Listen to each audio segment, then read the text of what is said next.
자, 오늘 이제 이 말씀, 느헤미야는 기도의 사람이고 신실한 믿음의 사람이죠.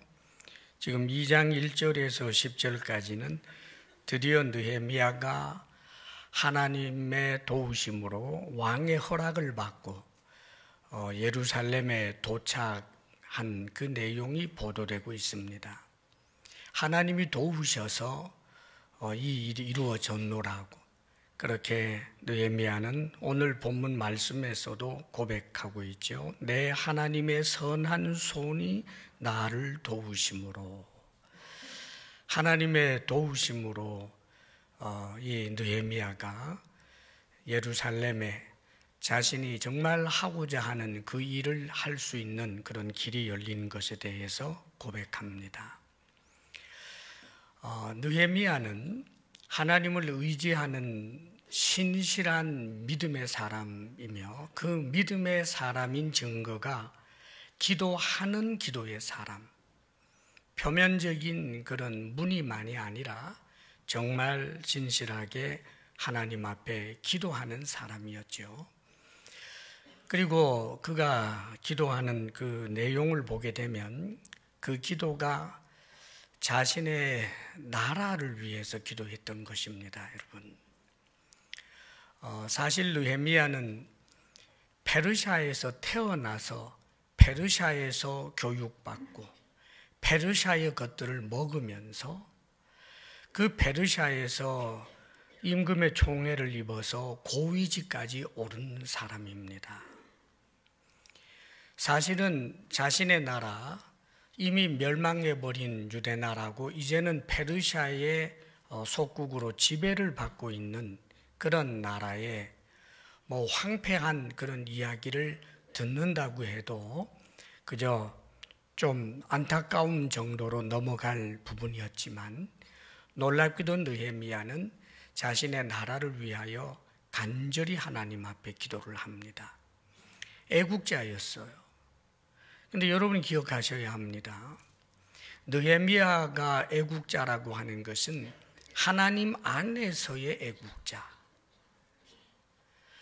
절대 주권자 되시는 하나님을 의지하는 하나님의 마음으로 자신의 나라를 위하는 자였지, 흔히 이 집단 이기주의의 확장이라고 할 수 있는 그런 국가주의 혹은 애국주의, 민족주의 그런 것이 아니었어요. 우리는 나라를 사랑하는 것이 마땅합니다마는 내 나라를 사랑하기 때문에 우리 나라가 부강해지기 위해서는 주변의 다른 나라들을 척지고 짓밟아도 좋다고 생각하는 것은 절대로 하나님 앞에 바른 것이 아닙니다.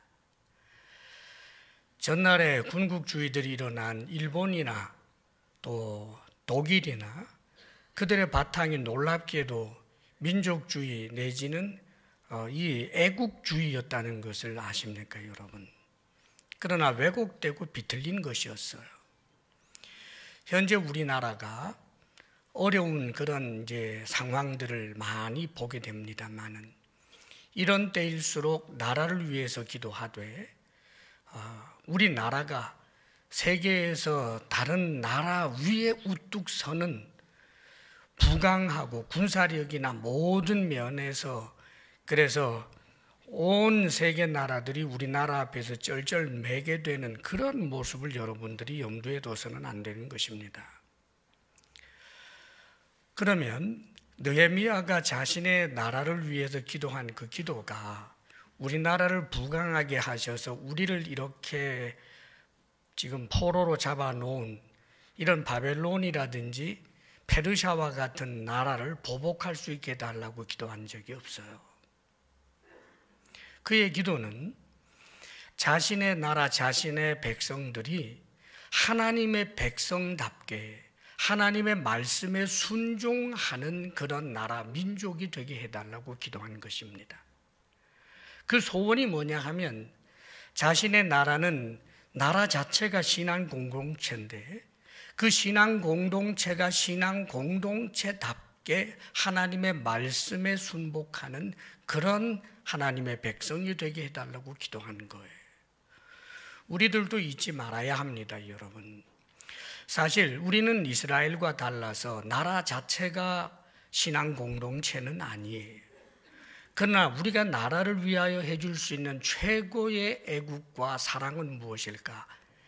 나와 한 피를 물려받은 대한민국 우리 나라 사람들이 한 사람이라도 더 하나님의 백성이 되게 하기를 위하여 소원하고 기도하는 일이 있어야 되겠고, 이 나라가 신앙 공동체는 아니라 할지라도 역사와 모든 것을 주관하시는 하나님의 손 아래에 있다는 사실을 알고, 이 나라가 보다 더 하나님께서 뜻하시는 바, 그 뜻이 이 땅에 이루어질 수 있는 그런 좋은 나라가 되게 하는 것에 여러분들이 소원을 두어야 하는 것입니다. 동시에 그러기 위해서 느헤미야가 황폐해진 자신의 나라를 보며 자신의 역할을 하나님 앞에 비전으로 품으며 기도했습니다. 그래서 성벽을 자신의 손으로 좀 세울 수 있으면 좋겠다, 예루살렘 성을 세웠으면 좋겠다라고 하는 것이 그의 꿈이고 소원이었어요. 지금 우리나라가 굉장히 어렵습니다. 이때 크리스찬의 역할이 뭘까요? 진영 논리에 빠져서 만날 싸움질 하는 게 아닙니다, 여러분. 사랑하는 여러분, 자, 지금 현재 우리는 이것 아니면 저것이고, 그래서 서로 대적해서 내 편이 아니면 무조건 틀렸다라고 하는 그런 논리 속에 우리나라 지금 국민들이 서 있어요. 크리스찬들은 그래서는 안 됩니다, 여러분. 이 세상의 그 어떤 진영 논리도 하나님 앞에서 절대적인 것이 없습니다. 나는 옳고 너는 그르다라고 우리끼리는 이야기하지만 하나님 앞에 갔을 때도 그게 통할까? 그렇지 않습니다. 절대적인 진리는 의와 인과 신입니다. 다시 말하면 하나님께서는 나라에 진정한 하나님의 의와 그리고 진리와 그리고 믿음이에요. 여기에는 인의 사랑도 있어야 된다는 말이에요. 그러므로 우리 그리스찬들이 좌우가 되었던 진영이 되었건 그런 부분에서 그 선명성을 가지고 싸우기 전에 우리의 역할, 평화를 위하여 하나님께서 우리에게 주어진 그런 일들을 묵묵히 감당하는 일, 기도의 사람으로 기도할 줄 알고, 내가 회사원이라면 회사에서 성실하게 일할 줄 알고, 내가 공무원이라면 공무원으로서 내가 맡은 역할에 대하여 하나님의 말씀 앞에서 더 성실하게 하고자 하는 자신에게 주어진 일들에 대한 말씀 안에서의 성실함이 그 어느 때보다도 중요하다는 사실을 잊지 마시기를 바랍니다. 지금 느헤미야는 하나님 앞에 간절히 기도했고, 그 가운데서 일단은 자신이 페르시아에서 술 맡은 관원장으로서 그 역할을 성실하게 감당하며 하나님께서 자신에게 또 다른 길을 열어주실 것에 대하여 간절히 기도하고 있었다고 하는 사실을 기억해야 합니다. 인위적으로 우리가 무엇인가를 만들려고 하는 것이 아니라 하나님을 의지하며 하나님의 도우심을 바라야 되는 거지요. 자, 이렇게 기도한 지 한 넉 달 정도 지났을 때 어떤 일이 일어났습니다. 일상의 소소한 것과 같은 일이었습니다. 그것은 뭐냐 하면 아닥사스다 왕과 더불어서 함께 이 사적인 연회의 자리, 조촐한 그런 음식을 함께 먹고 나누는 그런 자리가 주어졌어요. 원래 페르시아의 왕들은 대단한 연회 즐기기를 아주 좋아했다고 그럽니다. 그런데 오늘 본문에 등장하는 이것은 공식적인 연회의 자리가 아니고 아마 왕과 왕후가 이제 식사를 하면서 특별히 총회를 입었던 이 느헤미야도 그 자리에 함께 있어서 아마 구별된 좌석에는 앉았겠습니다마는 함께 식사도 나누고 대화도 하는 그런 자리가 베풀어진 것입니다. 자, 그런데 그 상황에서 여러분 조금 상상력을 동원하십시오. 느헤미야가 술 맡은 관원장이라고 해서 그냥 시종이라고 생각하면 곤란합니다. 거기 뭐 시녀라든지 이런 사람들은 주변에 얼마든지 있고요. 또 경비원들이라든지 이런 사람들도 자리에 있어요. 이 느헤미야는 페르시아의 고위직 중에 고위직이에요. 왕이 먹는 음식을 자신이 먼저 먹어보기도 하는, 그래서 왕에게 총애를 아주 지극히 입은 실세 가운데 하나라는 말이지요. 지금 그런 자리에 앉아 있는 것입니다, 여러분. 자, 그런데 이 느헤미야가 포도주를 왕의 잔에 따라 드렸습니다. 자, 그런데 여기에서 일이 일어나는 거예요. 우리 1절, 2절 말씀을 함께 읽어볼까요? 1절, 2절 다 같이 시작. 아닥사스다 왕 제20년 니산월에 왕 앞에 포도주가 있기로 내가 그 포도주를 왕에게 드렸는데 이전에는 내가 왕 앞에서 수심이 없었더니 왕이 내게 이르시되 내가 병이 없거늘 어찌하여 얼굴에 수심이 있느냐 이는 필연 내 마음에 근심이 있음이로다 하더라. 그때 내가 크게 두려워하여 왕에게 포도주를 따라 드렸는데 아마 이 느헤미야 얼굴에 수심이 가득해 보였던 것 같아요.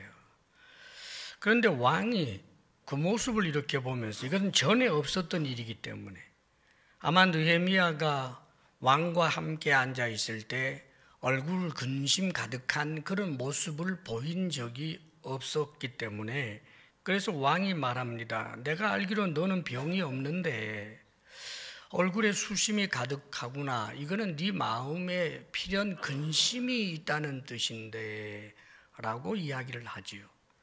그랬더니 이 느헤미야가 오늘 성경에 자신의 심경을, 그 당시의 심경을 토로하는데 그때에 내가 크게 두려워하여, 약간의 당황이 아니라 크게 두려웠다라고 표현합니다.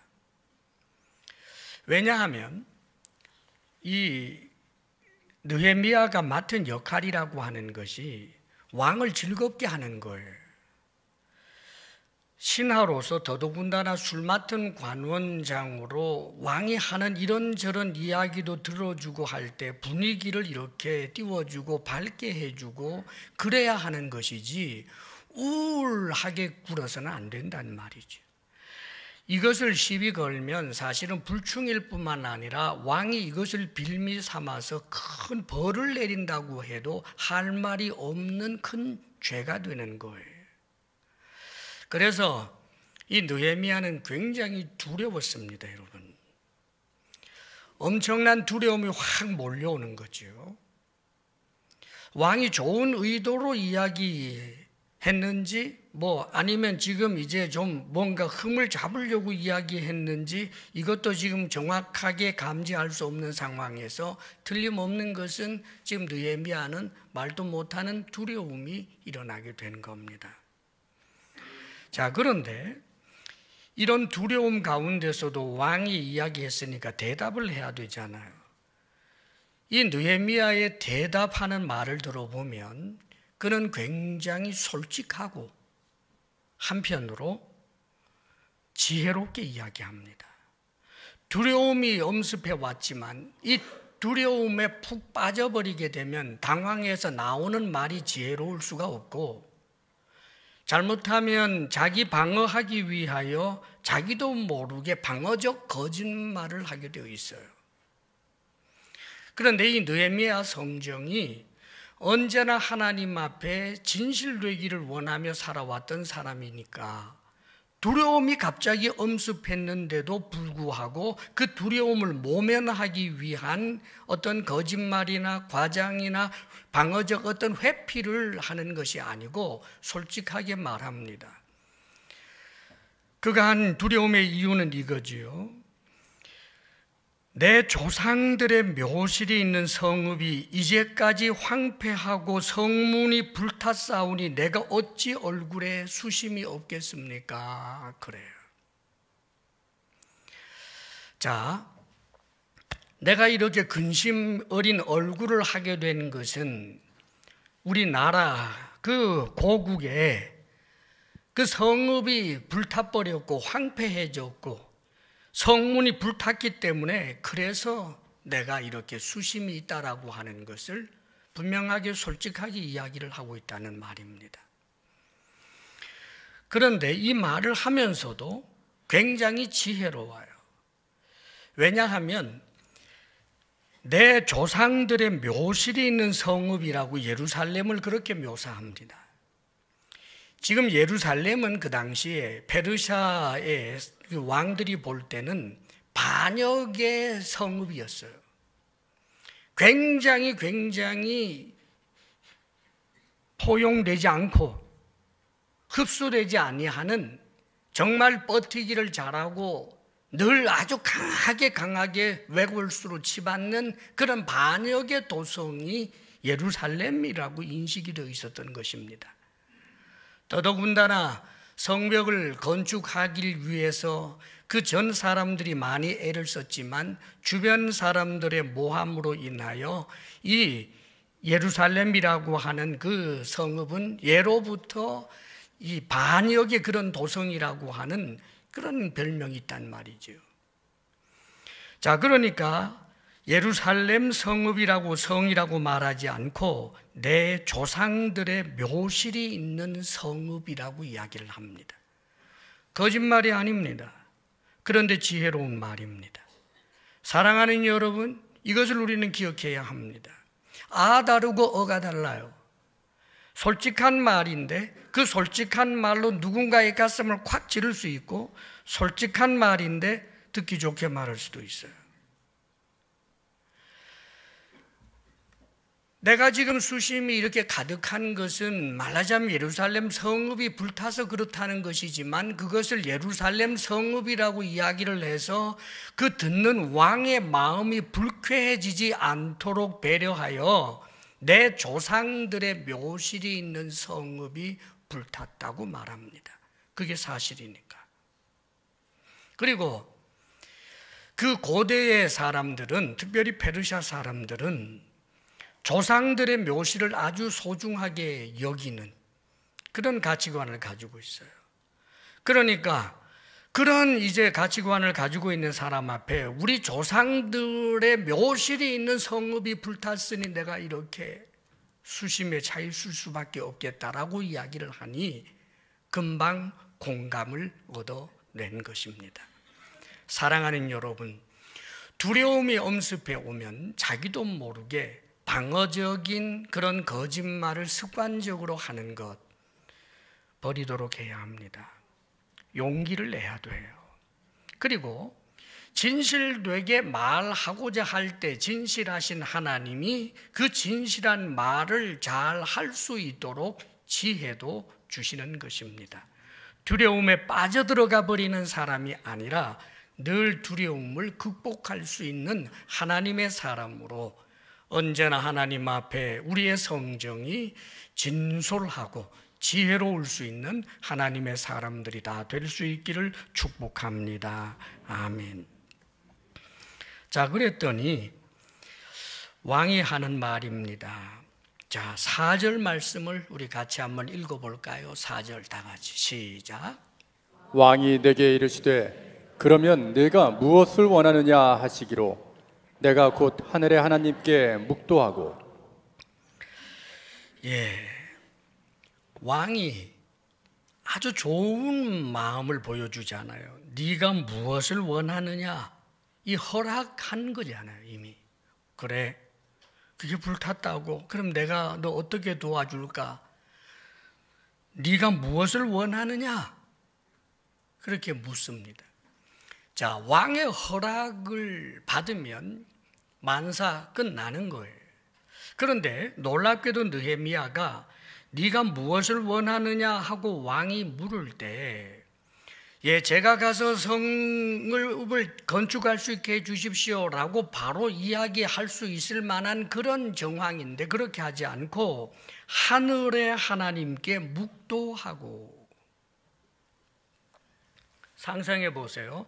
네가 무엇을 원하느냐 그랬더니 그 순간, 아마 아주 짧은 순간이었을 거예요. 그 자리에서 잠깐만요, 왕이 오 하나님 이렇게 기도했을 리는 없잖아요, 여러분. 그러면 왕 앞에서 아마 눈을 뜬 채로 혹은 눈을 잠시 감았다고 하더라도 하나님 도우소서 혹은 오 하나님 하고 잠시 하늘의 하나님, 하늘의 하나님이란 이 표현은 이 모든 것을 주관하시고 다스리시는 하나님이심을 믿는 그 고백, 그걸 말하는 게 아닙니까? 그 하늘의 하나님을 의지하는 거예요.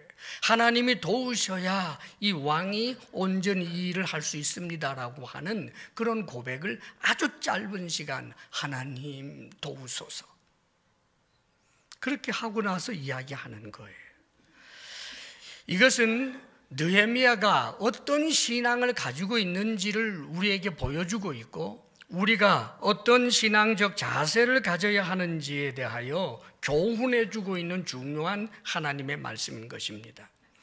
자, 왜 이렇게 하나님을 의지하며 짧은 순간이나마 하나님 앞에 기도하는 그런 순간이 있었을까? 이것은 평상시 그의 하나님을 의지하는 느헤미야의 마음을 보여주는 거예요.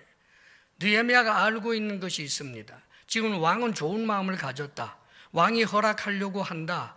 그러나 왕이 좋은 마음을 가지고 허락했다고 할지라도 하나님이 허락하시지 아니하면 안 된다. 무슨 말입니까, 여러분? 왕이 오늘 좋은 마음 가지고 그래 허락해 줄게 했는데 내일 그 다음날 신발 못 신을 수 있어요. 내가 너 도와줄게 했지만 그 마음이 변할 수도 있어요. 그게 인간입니다, 여러분. 하나님이 막으면 열자가 없고 하나님이 이 허락하지 아니하면 성취될 수 있는 것이 없는 거예요. 그러므로 지금 저 왕에 대하여 모든 절대적인 주권을 가지신 이는 하나님이라고 하는 사실을 느헤미야는 인정하고 하나님의 은혜를 여기서 구하고 있는 것입니다.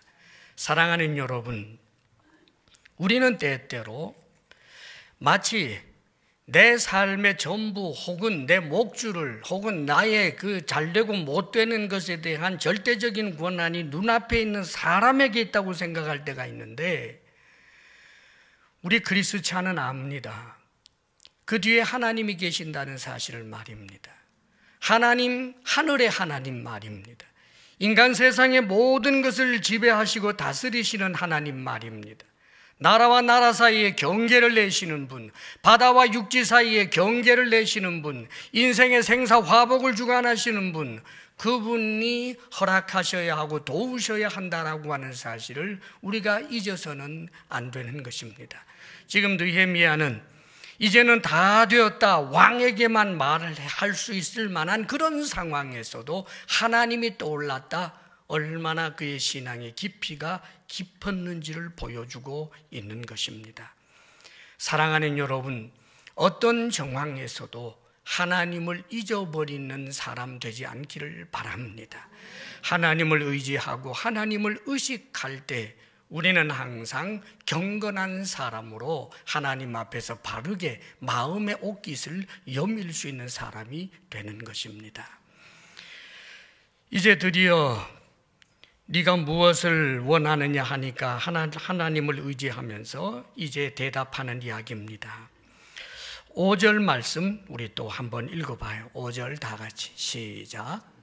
왕에게 아뢰되 왕이 만일 좋게 여기시고 종이 왕의 목전에서 은혜를 얻었사오면 나를 유다 땅 나의 조상들의 묘실이 있는 성읍에 보내어 그 성을 건축하게 하옵소서 하였는데, 왕이여, 나를 유다 땅 나의 조상들의 묘실이 있는 성읍에 나를 보내셔서 그 성을 건축하게 해주십시오 라고 하는 이 말을 하기 위해서 앞에 쓰여있는 내용들을 보십시오.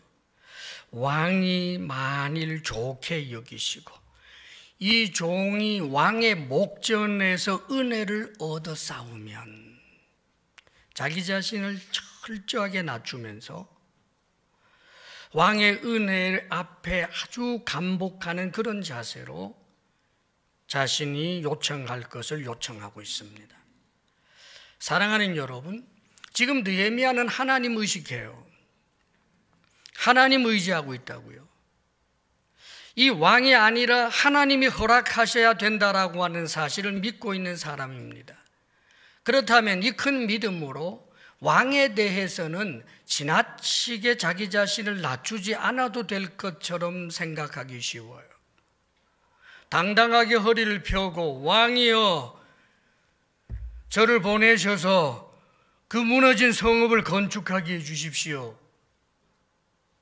그래야 멋있을 것 같은데 이게 무슨 일입니까? 왕이 만일 좋게 여기시면, 왕이 합당하게 여기신다면, 왕의 뜻이 그렇다면, 종이 또 왕의 목전에서 은혜를 입었다면 이렇게 해 주십시오. 사랑하는 여러분, 많은 사람들이 믿음이 좋다, 신앙이 좋다라고 할 때 사람과의 관계에서 괴팍한 것을 믿음이 좋은 것으로 착각하는 경우가 종종 있어요. 하나님만 높인다. 그 다음에 사람은 무시하는 것으로. 하나님께는 무릎을 꿇지만 사람에게는 목도 뻣뻣하고 무릎도 뻣뻣하여 절대 무릎 꿇지 아니하는 것이 큰 믿음의 사람인 것으로 생각합니다. 참신앙으로 오해한다 그 말이에요, 여러분. 믿음이 크면 클수록 인간관계에서 괴팍해지는 것이 아니라 오히려 온유하고 겸손하고 무례하지 않게 되는 것입니다, 여러분. 사랑하는 여러분이 잊지 마십시오. 그것은 비굴이 아닙니다. 지금 느헤미야가 누굽니까? 왕의 신하 아닙니까? 신하가 신하의 자리에서 왕을 높입니다. 왕이 전부가 아니라는 것 압니다. 하나님이 허락하셔야 된다는 것을 압니다. 하나님을 의지하는 그 믿음 가운데서 철저하게 자기 자신을 낮추고 하나님이 자신에게 준 그 상관에게 철저하게 충성하고 온유한 그런 모습으로 나아갑니다. 사랑하는 여러분, 성경에 보면 야곱과 에서의 관계에 대해서 말씀해 주고 있습니다. 야곱이 형 에서를 형으로 생각지 아니하고 쌍둥이니까 뭐 그런 심리 약간은 이해가 될 만합니다. 그러면서 에서가 장자의 명분을 가지고 있으니까 좀 부하가 치밀었겠지요. 그런데 이 야곱이 형을 무시하고 형이나 아버지를 속이는 것에 대해서 별반 가책도 받지 않았던 사람입니다, 여러분. 그런데 이 야곱이 나중에 하나님을 인격적으로 깊이 만나게 되고 그리고 외삼촌 집에서 세월을 보내면서 철저하게 단련이 된 그 정금과 같은 신앙의 사람, 큰 믿음의 사람이 되고 난 다음에 이 야곱은 형 에서를 만났을 때 하나님 앞에 그렇게 많이 기도했던 야곱인데 하나님의 은혜를 구하고 또 은혜를 구한 그런 야곱인데 그 기도 끝에 에서를 만났음에도 불구하고 땅을 거의 기다시피 하며 형에게 갑니다. 자신이 잘못한 게 있기 때문에. 형에게 용서를 구하며 그뿐만 아니라 형에게 드리는 그 예물을 형이 거절하니까 형이요, 형님, 이 예물을 제 성의를 봐서라도 받아주십시오가 아니라 나에게 은혜를 베푸셔서 받아주십시오. 형이 이 예물을 받아주는 것이 동생인 자신에게 은혜를 베푸는 것이라고, 내가 선물을 주면서도 오히려 형에게 은혜를 입는 것이라고까지 자기 자신을 완전히 낮추는 그런 야곱의 모습을 봅니다. 왜요? 신앙이 크게 성장했기 때문입니다. 사랑하는 여러분, 우리는 하나님을 의지하며 하나님이 주셔야 받는다라고 하는 그런 믿음의 사람이면서도 불의 앞에서는 그 불의와 타협하지 아니하는 견강함이 있어야 하겠지만, 그러나 우리의 전체적인 태도가 온유하고 겸손하고 그리고 상대방을 존중할 줄 아는 그런 태도를 가져야 하는 것입니다. 특별히 현재 우리 사회가 얼마나 엄청나게 진영 논리에 사로잡혀 있는지 모릅니다. 정치 풍토 잘못된 것이 무엇입니까? 도대체 여야 할 것 없이 상대방 존중할 줄 모릅니다. 국민들이 그거 부추기고 있어요, 여러분. 얼마나 안타까운 일인지 몰라요. 사랑하는 여러분, 우리의 믿음은 하나님을 의지하면 의지할수록 아름다운 성령의 열매로 온유와 겸손함이 나타난다는 사실을 기억하시고, 여러분이 직장에서 직장 상사를 대할 때 직장 상사가 기대하던 것 이상으로 온유하십시오. 거래처 사람들을 만나게 될 때 윈윈 한다라고 하는 뜻에서 네가 내 덕 보고 있구나라고 밟으려고도 말고, 나는 당신 덕을 봐야 합니다 하며 비굴하지도 말고, 서로가 서로에게 유익이 되는 줄을 알고 언제나 온유하고 겸손하게 상대방을 존중하는 예의 바른 모습이 우리들에게 아름다운 그런 삶의 옷이 될 수 있기를 축복합니다. 아멘. 이런 느헤미야를 하나님이 돕는 거예요. 자, 이제 이렇게 이야기를 했더니 여기 아주 6절에 이런 말씀이 있습니다. 6절도 우리 같이 한번 읽어볼까요? 6절 다 같이 시작. 그때 왕후도 왕 곁에 앉아 있었더라. 왕이 내게 이르시되 내가 몇 날에 다녀올 길이며 어느 때에 돌아오겠느냐 하고, 왕이 나를 보내기를 좋게 여기시기로 내가 기한을 정하고. 이제 한 말씀을 여기에 느헤미야가 성령께서 하신 일이겠죠. 그때의 왕후도 왕 곁에 앉아 있었더라. 한 줄을 집어넣어놨어요. 자, 아닥사스다 왕과 왕후가 함께 있어요. 그러니까 이것은 사적인 자리라는 뜻입니다. 왕후가 보통 공식적인 자리에서 연회장에 잘 안 오고 그러는데, 지금 여기에 사적인 그런 자리인데 왕후가 왕 곁에 앉아 있다. 성경학자들 이야기로는 다마스피아라고 하는 그런 이제 이름의 여인이죠. 왕비예요. 근데 이 왕후는 에스더의 딸이에요. 여러분, 이 아닥사스다는 에스더의 남편인 아하수에로 왕의 아들이란 말이에요.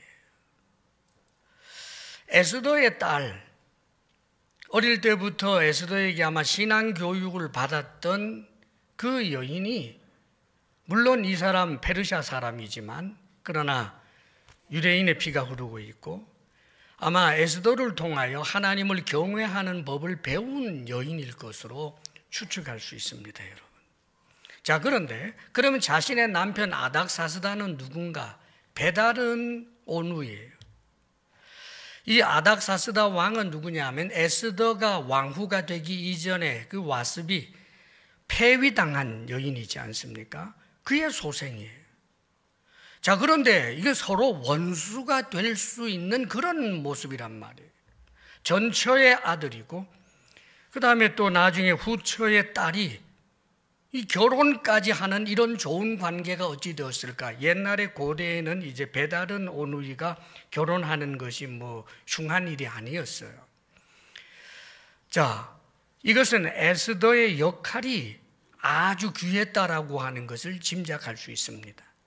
아닥사스다 왕이 적어도 에스더를 통해서 좋은 돌봄도 받고 계모였겠지만, 그러나 자신에게 선대해주는, 또 에스더가 굉장한 실권자였다라고들 하거든요. 그런데 그런 실권이 있음에도 불구하고 이제 엄마가 없어진 그 아닥사스다를 아마 잘 보살펴줬다라고 그렇게 생각해 볼 수가 있는 것입니다. 사랑하는 여러분, 우리는 중요한 사실을 발견하게 됩니다. 만일 이 느헤미야가 두려움이 엄습했을 때 그 두려움을 극복해내지 않고 자신에게 있었던 그 소원을 솔직하게 말하지도 않고 다음으로 차일피일 미루어 버렸다면 어떻게 됐을까? 그가 그렇게 기도했으면서도 기도하고 난 다음에 기회가 왔는데 그 기회의 자리에서 하나님을 의지하며 솔직하게 나를 보내셔서 저 성읍을 건축하게 해 주십시오라고 하는 용기 있는 이 요청을 그가 하지 못했다면 어떻게 되었을까? 사실은 느헤미야 입장에서는요, 아닥사스다 왕에게 나를 보내서 저 예루살렘 성을 말하는 겁니다. 성전이 아니고, 성전은 이미 지어져 있고 이제는 그 성을 건축하게 해달라고 하는 것은 아닥사스다 왕의 심기를 건드릴 수 있는 아주 위험한 발언이에요. 왜냐하면 아닥사스다 왕이 모함하는 사람들의 이야기를 듣고 저 예루살렘 성전은 완성이 되었지만 나중에 예루살렘 성을 건축하는, 성벽을 건축하는 것에 대해서는 중지 명령을 내린 장본인이기 때문입니다. 아닥사스다가 이제 더 이상 성벽을 건축하지 말라라고 중지 명령을 내렸기 때문에 예루살렘 성이 회파된 거란 말이에요. 그런데 그 장본인한테 나를 보내셔서 예루살렘 성을 건축할 수 있게 해 주십시오. 이거 보통 용기로 되겠습니까? 사랑하는 여러분, 두려움을 극복할 뿐만 아니라 하나님을 의지한다는 것은 자신이 기도한 일들에 대하여 하나님께 맡겨놓고 용기를 낼 수 있는 것을 말하는 것입니다. 용기가 없으면 주의 일을 할 수가 없어요. 사실 나중에 기록된 것이겠습니다만 왕후가 왕 곁에 앉아 있었더라. 이것은 최고의 절호의 기회였어요. 이 왕후는 자신을 도울 수 있는 사람이었거든요. 그런데 만일 두려움에 빠져서 왕에게 그런 거 요청하지 않고 제가 왕께 드릴 요청이 뭐가 있겠습니까? 너무너무 행복하게 잘 살고 있습니다. 오 왕이시여, 제가 어찌 소원을 아뢰겠습니다. 이런 몽롱한 소리나 해대고 나중에 기회를 봐야지 이렇게 했다가는 그는 아무 일도 할 수가 없었을 것입니다. 사랑하는 여러분, 주님을 의지한다는 것은 이것이 말씀 안에 있고 하나님께서 분명히 기뻐하시는 일이라고 할 때 용기를 낼 수 있는 것을 말합니다. 전날에 예수님께서도 말씀하셨습니다. 말씀을 받아들이는 그 마음밭에 마치 잡초처럼, 그래서 결국은 열매를 맺지 못하는 자들이 있다라고 지적하시면서 그 말씀하신 그 잡초를 이렇게 이야기합니다. 세상 재리의 유혹, 또 하나는 세상 염려, 근심, 즉 두려움이란 말이에요. 우리는 성경 속에서 믿음의 길을 가다가 두려움에 빠져서 두려움을 극복하지 못해서 잘못된 죄의 길로 가버린 사람들 이야기를 하나둘 찾는 게 아닙니다. 무수히 많이 찾을 수 있어요. 솔로몬이 왜 망가졌습니까?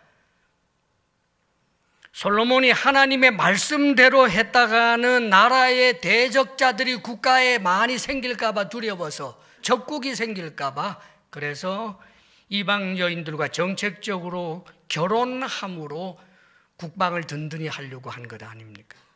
그 마음의 깊음에는 무엇이 있습니까? 하나님을 의지하는 것이 아니라 두려움이었어요. 사울 왕이 왜 하나님의 말씀대로 하지 않았습니까? 백성들이 두려워서, 백성들이 원하는 일을 하고 싶어서, 그래서 하나님의 말씀을 거역합니다. 사랑하는 여러분, 정탐꾼들이 돌아와서 이스라엘 사람들에게 보고했을 때 그 보고를 들은 이스라엘 백성들이 통곡을 하죠. 광야교회에서 가나안 땅을 바로 눈앞에 두고 말이죠. 그 통곡의 이유가 뭡니까? 감격의 통곡입니까? 두려움의 통곡이에요. 절망의 통곡 말입니다. 하나님을 의지해야 할 사람이 하나님을 의지하지 못하고 밤새 울어도 소용없어요.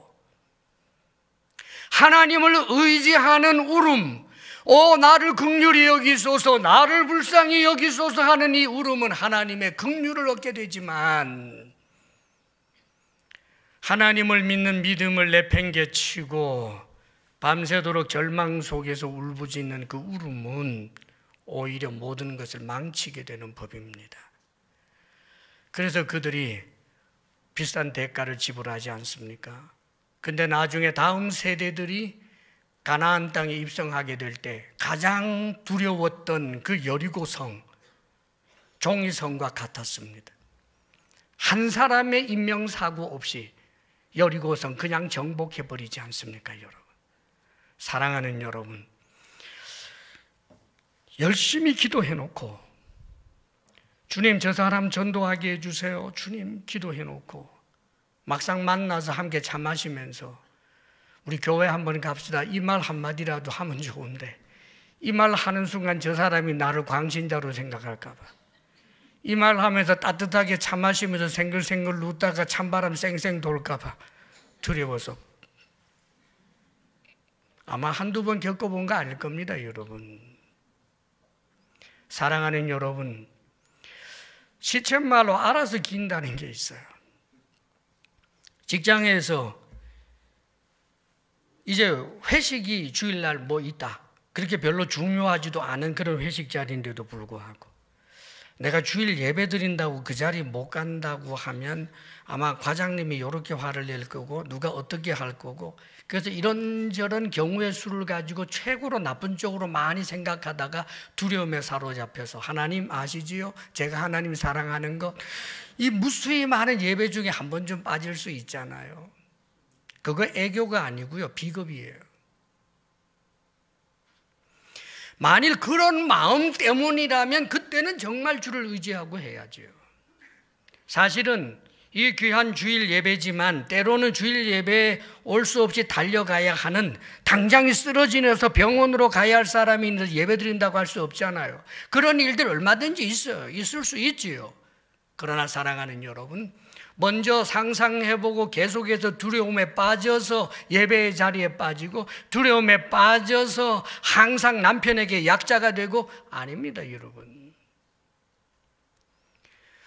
하나님 앞에 기도했다면 이 지금 느헤미야처럼 온유와 겸손으로, 그러나 당당하게 내가 믿는 하나님에 대한 그 신앙이 담겨져 있는 내용으로 요청할 것을 요청할 줄 아는 그런 하나님의 사람이 되어야 하는 것입니다. 여기 보세요. 이것 주세요, 저것 주세요. 뭐 계속해서 읽어보게 되면요, 왕이 허락을 하니까 그때부터 막 이야기하는 거예요. 왕이요, 거기 가는 데 있어서 유대 땅에 가려면은 정말 내가 못 들어가도록 막을 수 있는 사람들이 있으니까 이 정치적으로 조서를 좀 저에게 주셔서 저 강 서편에 있는 총독들에게 줘서 내가 통과할 수 있도록 해 주십시오. 그뿐만 아니라 저 삼림 감독에게 조서를 내려주셔서 이제 이 성읍을 건축하는 데 필요한 제목들을 쓸 수 있도록 해 주십시오 하고 요청들을 합니다. 사랑하는 여러분, 우리 하나님께서는 우리를 도우시기를 원하시는 분입니다. 우리가 주를 의지하고 주님을 향하여 기도했다면, 그리고 주님을 현재 내가 믿고 의지하고 있다면, 내가 하고자 하는 그 일이 하나님 앞에 잘못된 것이 아니고 하나님께서 하라고 하시는 일이라면, 그렇다면 사랑하는 여러분, 언제나 온유와 겸손하되 용기를 가지고 두려움을 극복하고 하나님께서 주신 그 길을 따라서 걸어낼 수 있기를 주의 이름으로 축복합니다. 그런 일을 하나님께서 오늘도 도우십니다. 2025년 하나님의 도우심을 많이 받은 간증거리가 여러분의 일터에서도, 가정에서도, 여러분의 교회 사역에서도 그런 좋은 일들이 많이 있기를 주의 이름으로 축복합니다. 기도하겠습니다. 아버지 하나님, 느헤미야와 같이 우리가 하늘의 하나님을 전적으로 의지하며 기도하는 사람 되게 하시고, 거룩하신 아버지 하나님, 우리의 믿음이 견고하면 견고하여질수록 온유와 겸손으로 무장하게 하시며, 아버지여 두려움에 빠지지 않고 두려움을 극복하여 용기를 내며 아버지 하나님께서 기뻐하시는 일을 따라 나아갈 줄 알게 하여 주옵소서. 복음 증거의 사명 감당하게 하시고, 아버지여 누구를 세우고 돕는 일들을 온전히 감당하게 하시며 바른 길 가게 하여 주옵소서. 예수님 이름으로 기도하옵나이다. 아멘.